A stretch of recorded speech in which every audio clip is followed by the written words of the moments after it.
Moi, par exemple, je vis avec un homme déconstruit et j'en suis hyper heureuse. Je peux très bien cohabiter avec une femme au sein nu, comme je peux très bien cohabiter aujourd'hui avec un homme au sein nu. Alors il va falloir interdire aussi à Griezmann, à Messi, d'aller dans une piscine. Je vais vous dire, j'en ai rien à foutre. La bienveillance et le respect nous caractérisent. J'ai moi-même une famille nombreuse, j'ai 4 enfants à nourrir et je paye beaucoup de prix de paquets de pâtes. Mais la valeur travail, pardon, mais c'est quand même une valeur de droite.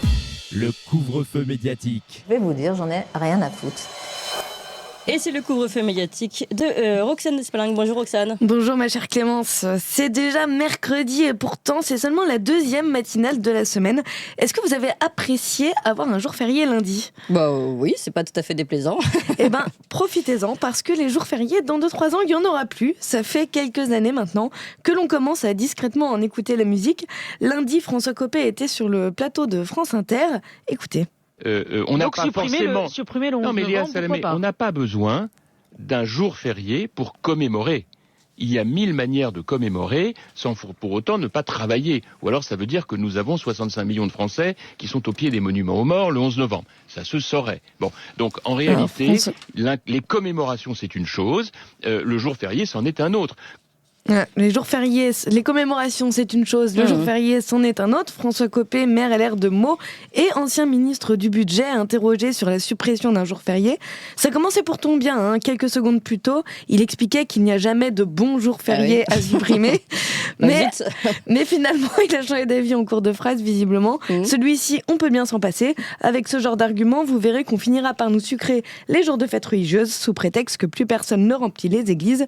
Et tant pis pour les fidèles. Bah ça, c'est sûr que ça va arriver. Et alors, ces commémorations ? Eh bien, vous le savez, donc chaque 11 novembre, la France commémore ses morts de la plus grande boucherie du XXe siècle à l'occasion de la date anniversaire de l'armistice de 1918. Des commémorations officielles ont lieu, comme chaque année, ont eu lieu cette année, donc, et Michel Barnier a tenu un discours totalement hors sol. Écoutez. Voilà le premier message aux jeunes d'aujourd'hui que je voulais vous dire. Un mot. Engagez-vous. Engagez-vous pour le climat. Engagez-vous contre la pauvreté, la précarité, l'isolement. Michel Barnier, donc, qui exhorte la jeunesse à s'engager à l'occasion de la cérémonie de commémoration du 11 novembre.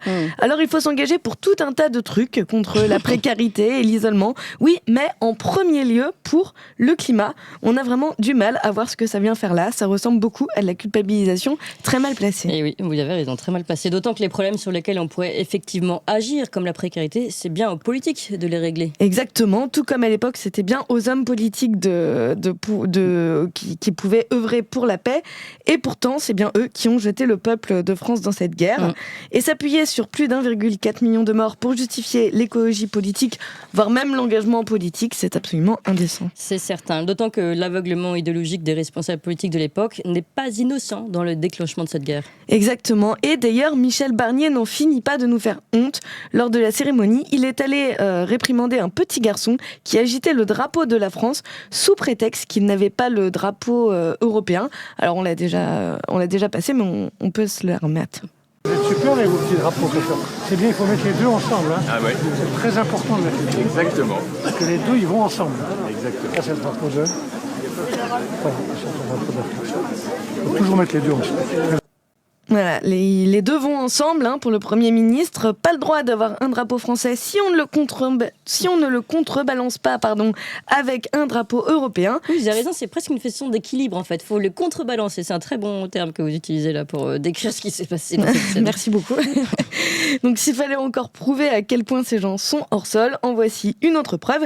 Et il n'est pas le seul. Écoutez.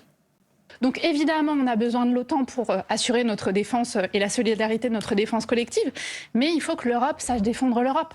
Et ça veut dire mettre plus d'argent sur la table pour mettre en place une défense européenne. Les États-Unis investissent 3 fois plus que nous, 900 milliards d'euros versus 300 milliards d'euros pour les Européens sur leur défense.